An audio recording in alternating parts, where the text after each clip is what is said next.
Welcome to the Payments Trilogue, where 3 seasoned professionals discuss payments and more, for Europe and beyond.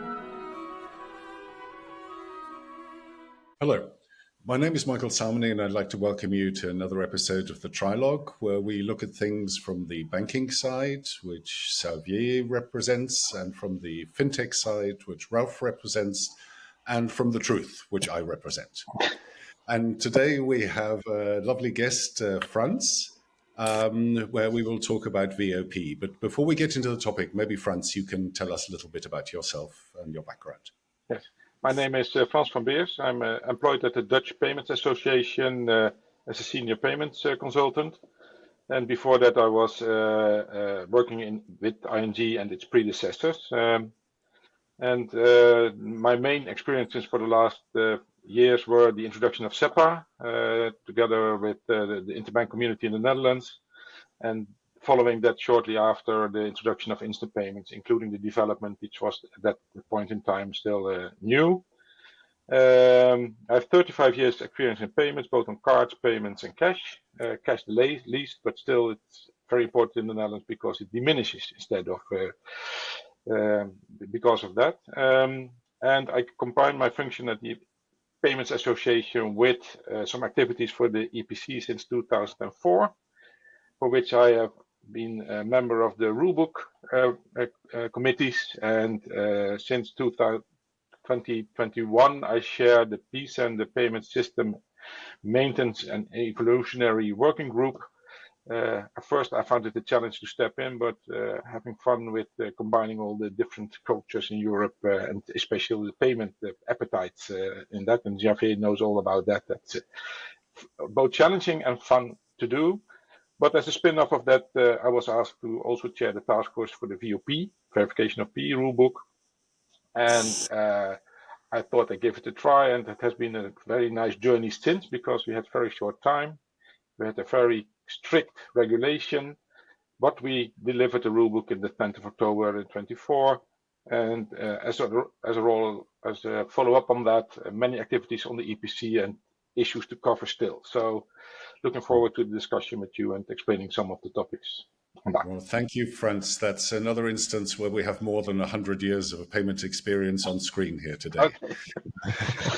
So you've clearly got a huge background in this area. So let's get into the topic of VOP. VOP, of course, stands for Verification of Payee, and that gets lots of people excited, and not always in a good way. A lot of people think this is actually a huge effort, costing the banks enormous amount of time and investments, and is not really solving the problem because the fraudsters have long moved on to other fraud models which VOP doesn't address.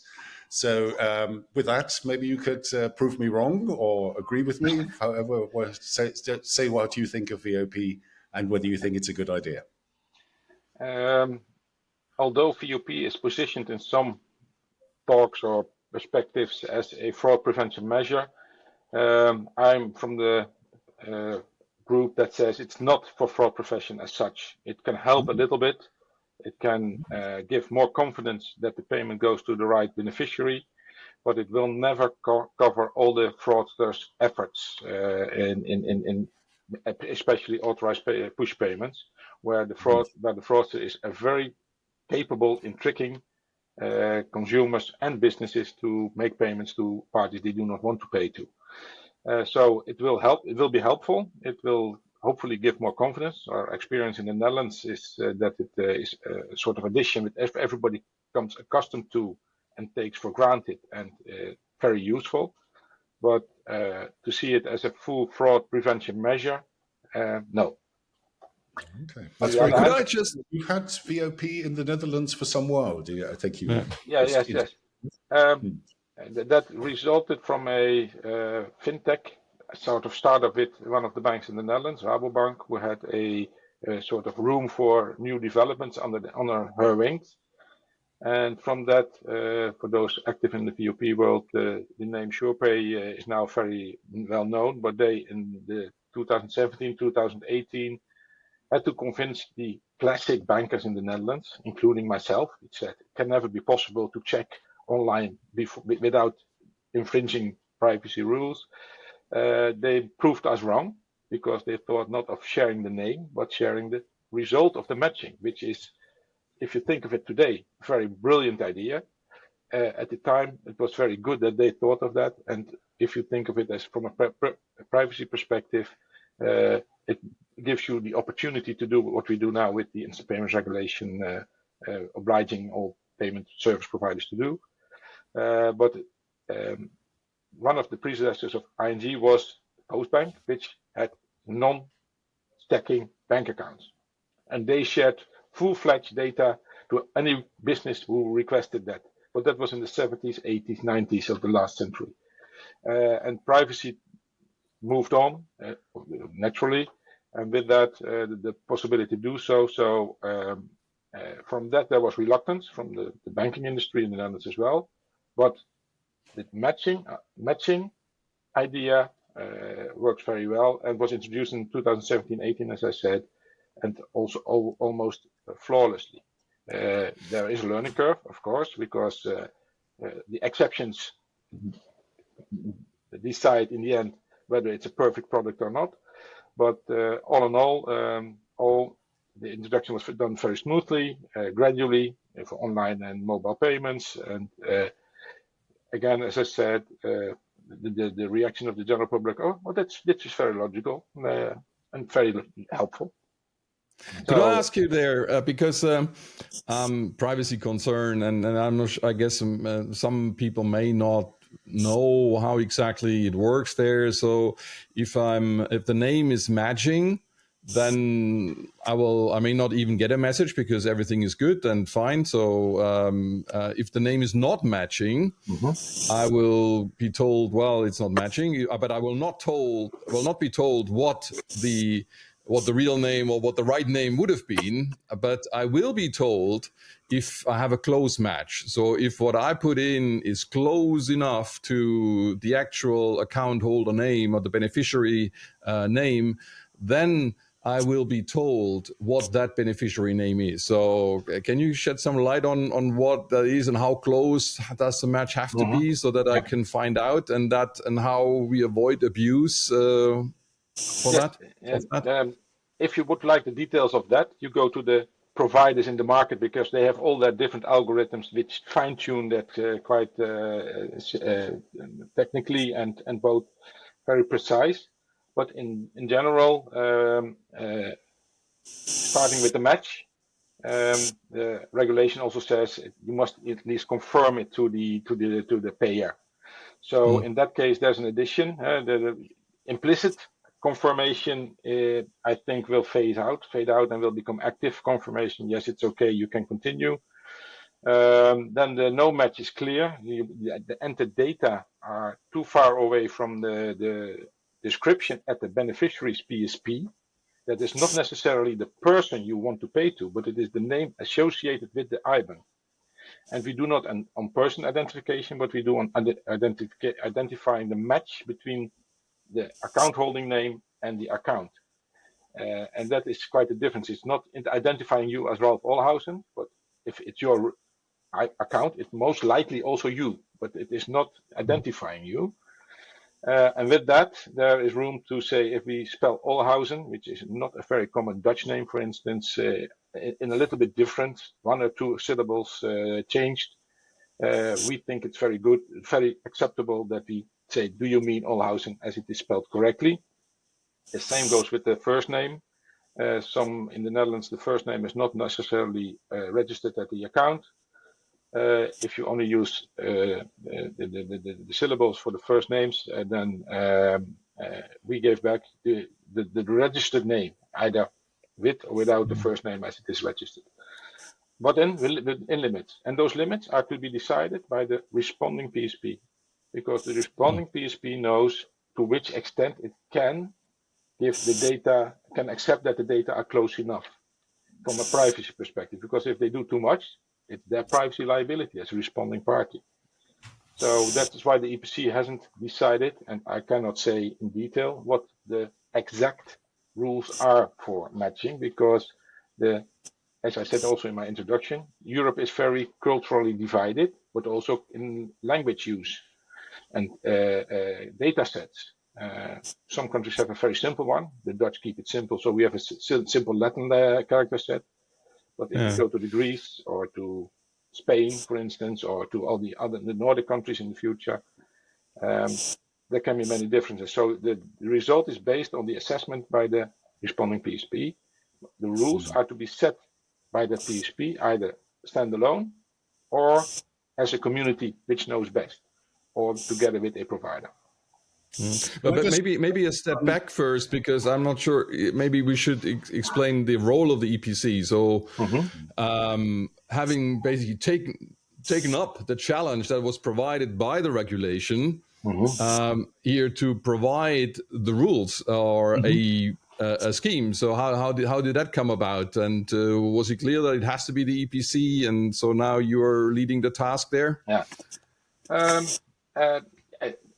Good thing you put me back on that, because for me it's history, but it was a very large discussion at the EPC. Even Javier knows that in his former role, that it was not a given that this non-payment aspect of payments, because it's an addition to the payment, but it's not the payment itself, would be a task for which the EPC was equipped and set in place from its founding.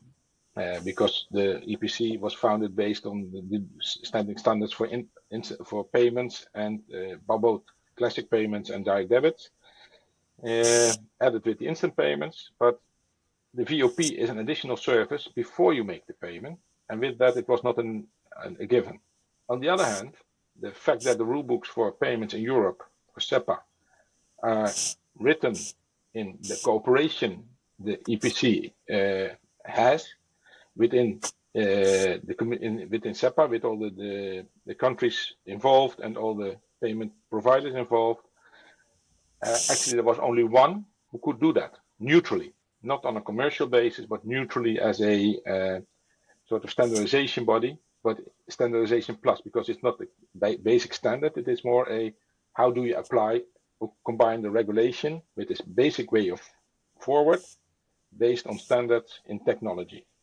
So the rulebook is an intermediate, and with that, the VOP fits perfectly, the verification of Payee rulebook fits perfectly in the work the EPC does on a neutral basis for the whole community, leaving room for innovations or additions by individual parties or countries or communities. So it makes sense to go to the EPC for that. The thing I'm struggling more with is the user experience. I mean, you've been very positive that the Dutch all loved it and it helped them feel safe, and you just did this name check. I mean, in the UK, we've had confirmation of payee, as it's called there, for years, and it's horrible. It takes me through, I don't know how many screens, and is it we have to check? Are you really sure you want to check? We're going to check. Are you okay with the check? It's going to use your data. Is it okay to use your data? You see his name is Sam. It could be Samuel. And, you just feel like, and it could be a fraudster. And even if there's a match, it could still be fraud. Are you sure you really want to go ahead with this payment? It's frightful. It makes me feel like I'm committing a fraud. I don't feel being helped at all. It's more a cover your ass exercise, to put it plainly, that somebody is trying to make sure it's not their fault if I send the money to the wrong person. Are you sure this isn't going to be happening in Europe? Of course I cannot be sure, because your experience proves that it can go wrong.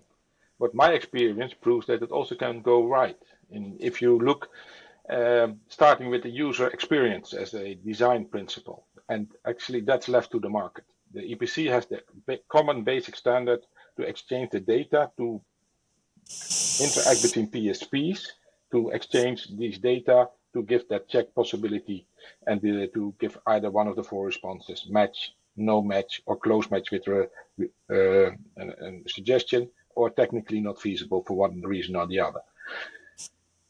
How you do that is in the commercial space. And as you illustrate, that you can do that perfectly, or you can do that a little bit less perfect. And what we see is that thanks to implement it properly. Sorry, I don't want to criticize the British financial industry, but the way it was introduced in the Netherlands was with a pure customer focus. How do we do it gently, including giving the warnings back? But you should not have to do 6 or 7 screens. And then, as you put in the name, Before I could type the amount, it will give back the name is matched, or the name is close match. Do you accept? And if the last one is no match, it says be careful. If you continue now, check again, and that's all. So if you keep it simple or basic and very transparent, I'm of the belief that it will land softly in the market. Very good. I think Xavier, you wanted to make a comment. Yeah, just to complement Frans' answer and to cast light on some other aspect on the VOP, which is history on how it was born at the EPC. It was a tough debate more than 1 year ago when PSPs realized that there was such a need to do something at the EPC, at this neutral hub or neutral node. That has to do not only with the functionality of the VOP, but with the directory services underlying the functionality, which were very infrastructural.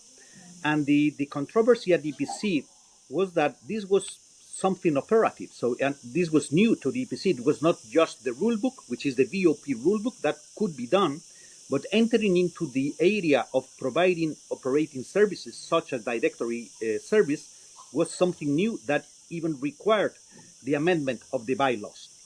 But this was, I think, something that was backed by a huge majority of PSPs around the EPC, that there was such a need to someone providing not only the VOP rulebook, but also the necessary directory services underlying the functionality. And that's why it grew at the EPC this mission to provide that requested by the PSPs. But what I see now is that we have not only those near payment functionalities, non-payment functionalities like the VOP, but also the directory services that could give way to many other solutions and many other functionalities, payment and non-payment activities. If I may add to that, Javier, actually it's also the evolution of the EPC as an organization and its role in that. And that directory services you already mentioned will also be available. I didn't mention it earlier, but for request to pay and SPA. So that by design it is open for those three: SPA, request to pay, and VOP, to serve them. To give them that interoperability, because that's the main key element of the VOP rulebook, is to facilitate the interoperability between the PSPs, either directly or via intermediary parties, which were also new in the model. Yeah, well, on that one, because, okay, you've explained how the EPC is venturing here beyond the traditional role of providing the rules or rule books into providing some infrastructure like the directory service, which has to be like a central thing. And therefore, I guess the decision is right to have that also in the, well, hosted or homed by the EPC, but it is not going into the actual infrastructure of the connectivity between, like in same for all the SEPA schemes, the infrastructure is done by external players. So here, these are I guess the so-called routing and verification mechanisms, RVMs, that are providing that physical connection that you then have to use, or can you do it yourself? Per design, as a PSP. Based on our starting point as a task force and now in the working group is that it's an obligation. The VOP obligation lies individually on each PSP. So each PSP must adhere to the scheme and must be open for the service.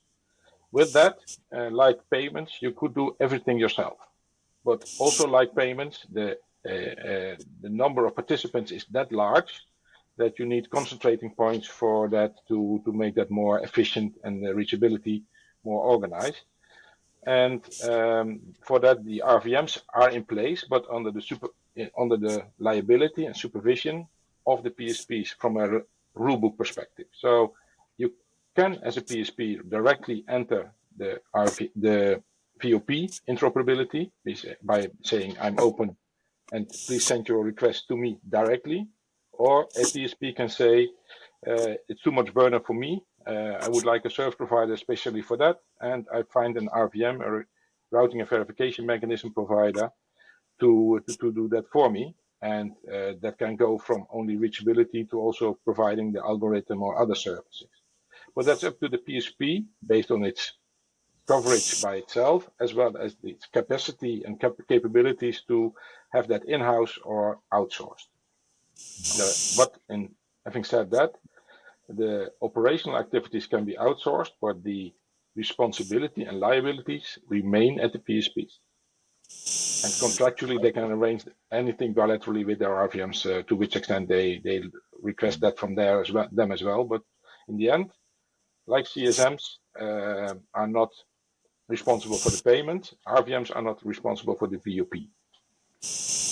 I have more of a policy question for you, Frans. One of the themes we have in the trilogue is to say the industry should organize itself. In fact, that's one of the things that we do here. We do cross-industry dialogue to solve things. Now, VOP was introduced through regulation. Now, hand on heart, would VOP have happened if the regulator hadn't stepped in? Would it have been even better if the industry had organized itself? Or are you happy that the regulator came in? My opinion is as good as anybody else's in this area, because having done the rule book and having done the discussions in Europe, and also referring to what you said earlier, not always the best experience in some countries, I cannot predict whether it would have evolved in this way. There were some movements that some VOP or confirmation of P providers sought each other between, for instance, the Netherlands and France. There were some contacts to say, can we exchange your implementation with our implementation? But in general, I would say, like with payments, the true boost and the true push for full reachability will come from regulation in the end. It happened with payments, it happened with instant payments, it happened with direct debits, and it now happens with VOP. Yeah. The one thing, if I could make a comment, and if somebody is listening outside the payment industry, but more on the regulatory side, is that it should not go that far that it should define operational requirements. It should better, the regulation should better define obligations and outcome of those obligations toward end users. Leave it to the industry to design and to implement and to find the technical solutions for that. VOP in that sense has not those hinders, but on the other hand, for some countries we're missing some elements like the tax ID to be used in some countries as an identifier instead of the IBAN is not possible yet. It would have been for some countries very nice if that could have been directly from the start, but that will now be an AOS, an additional optional service. So would that been as far as it is today without the regulation? No. Would it have been happening without the regulation? I can't say. Well, if I may, I think regulation is needed when we need to go a step further in uniformity, in homogeneity, in the creation of the single market. Because VOP, here and there, we had national solutions with national flavors, with fragmentation. And to avoid that fragmentation, we need some kind of regulation. So, and that's I would say the bright side of the medal, that we need some kind of regulation to align and to bring this homogeneity to the market. Then I fully agree with Frans. The other dark side of the medal is that if it goes too far, it is interfering, it's creating friction, it's not allowing the best solution to be devised. But if regulation remains in the smart remit, it's very useful because it helps accelerating this kind of pan-European market, a single market that still needs to be fully built. Yeah, but on the question on whether it's going over the top, Well, Michael, you mentioned that the experience in the UK is difficult, but at least, if I understand correctly, you only need to do it once if you sign up a new beneficiary. So you don't have to do it for every transaction. It's only when you add someone new into your like allowed list or whatever beneficiary list, then you have to do it. So it's like a one-off. Here, we are now having to do this every single time. And isn't that something that is really going over the top? Could we not have a better solution for that? Asking you, Frans, sorry. No, asking me. I thought you were addressing Michael to this question.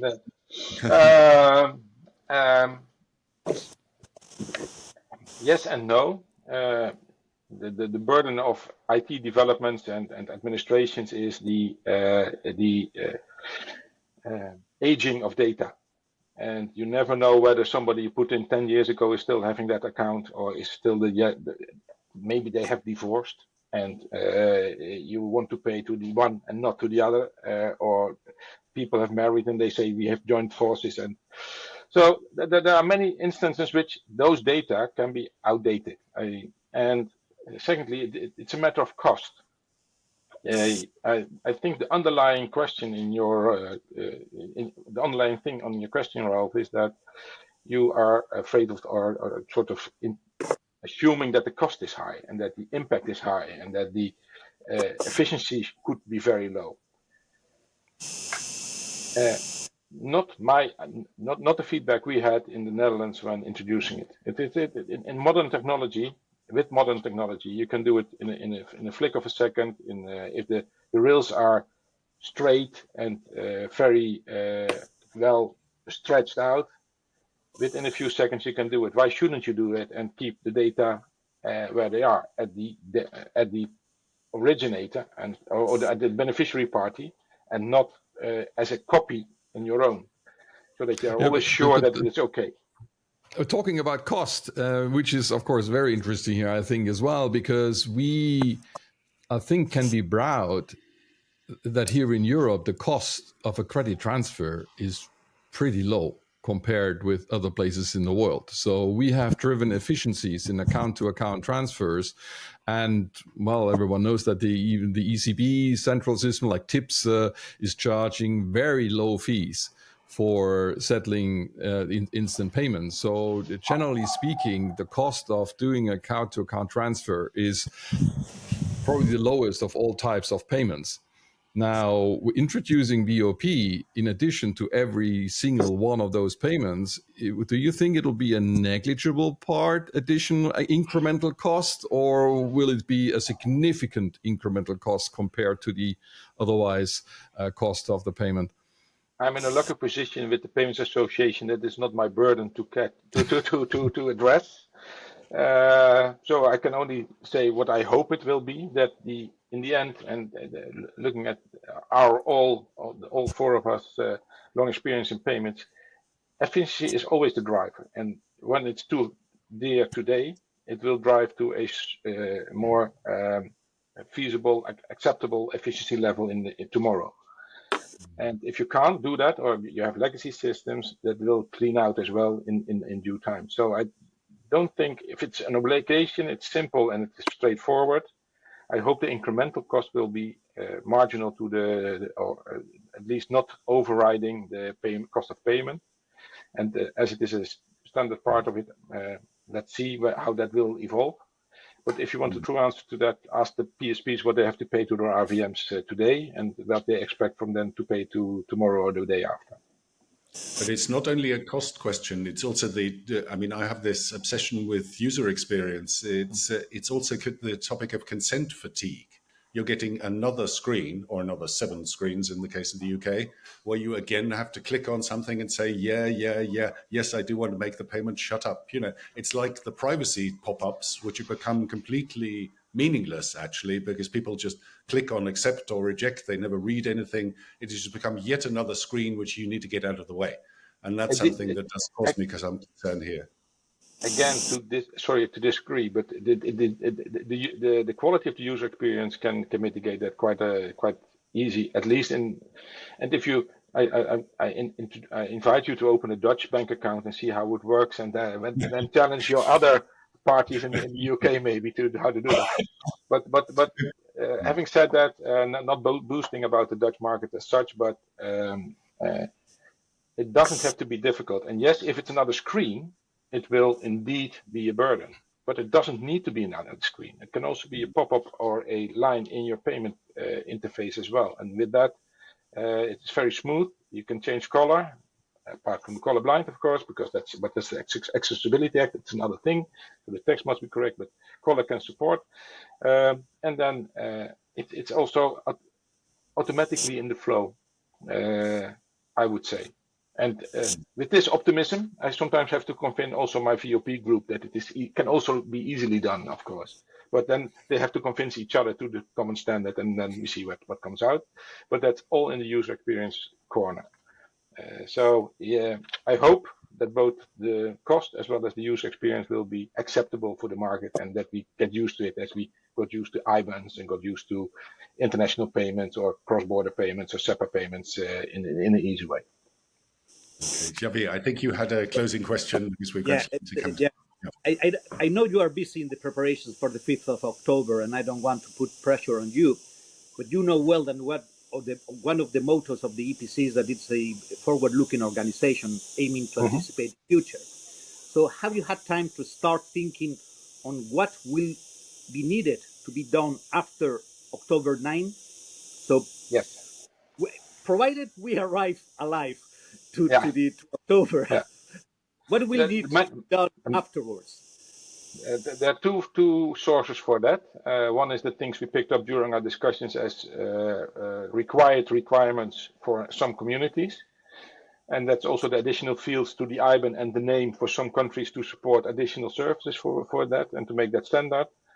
The second one is the business to business, because we didn't touch upon that, which is quite a high discussion topic. That we have decided that we will look into that because some countries are standardizing the VOP for B2B, business to business, or business to bank, actually for bulk, I have to say, and to see whether that can be standardized if you are a multiple bank as a corporate. But that is in the commercial space. The first discussion we have to have there is, are we as EPC community in a position to give some standardization, although the fact is that some countries have it already. Okay, so we'll see about that. So yes, we will be forward looking. We will be looking into the additional services which are becoming a common standard and then added to the rulebook. We have to decide we haven't decided yet when we will produce a new rulebook or an update of the rulebook. Sorry, it's better to say, because as this is only fulfilling the basic needs for the instant payment regulation, with that leaving out quite a lot of opportunities. I think the rulebook work block will be quite busy the next few years to discuss and to populate that and to get input for that. But then it's up to everybody to, when the change cycle is there, to bring their wishes forward and see where, and then we see where some community is evolving. But talking about forward looking, I have also one more question, or let's say a comment. I think I found it very interesting that, well, I guess that a technology choice have been done here by going the API route, as opposed to the more traditional back-end banking connectivity, etc. So this will be the first time, or let's say the second time after PSD2, that every bank has to provide some API access. And it will be, more importantly, the first time that every bank has to actually use the APIs of the other ones, which so far was sort of only the joy of the TPPs. And now, what do you expect there?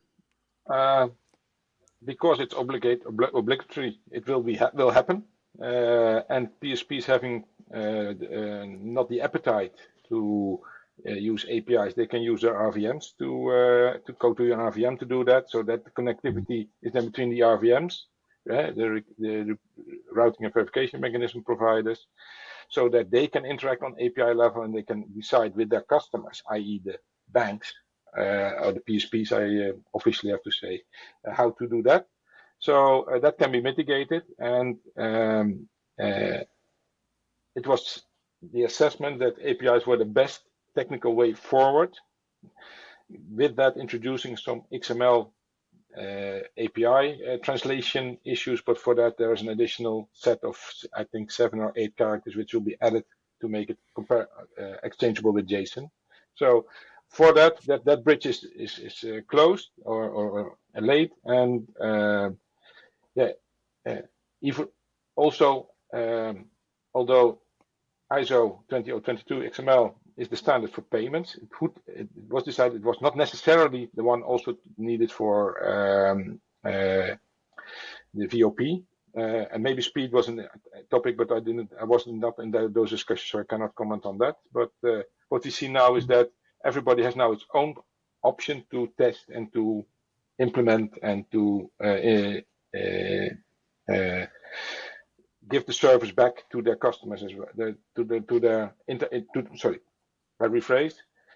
For the inter-PSP, it's APIs, or inter-RVMs. But customer to bank can still be the classics, whatever you want, XML or other. And with the PSD option already there, we built upon that. There are some elements are reused for also introducing the VOP by PSPs. And is that challenging? We will see. Nobody can object now because it's accepted in the EPC as a community that this is the way forward. Okay, Frans, thank you very much for standing up against all our questions here. You've given very robust responses everywhere. I wish I could share your optimism about the user experience. I'm afraid the EPC is wonderful at producing rulebooks. There's huge success in that. But their user interface things, the IBAN, that was not the greatest invention for consumers, I think, right? With I don't know how many digits and lots of zeros in the middle. Lots of countries call it IBAN, the terrible. I mean, as soon as you get into the consumer space, I think it gets difficult. But I hope you will develop a Dutch model and not a British model, and therefore the consent will go very smoothly. So thank you to Frans and to Ralph and to Javier for this episode on VOP, which of course is on everybody's mind since the deadline is looming and everybody will be impacted on this. Okay. So thank you, and I hope you who watched this enjoyed this episode. Thank you. All the best with the launch, Frans. Okay, thank you. Many thanks for watching and listening. We hope you enjoyed this episode. Looking forward to seeing you again next time.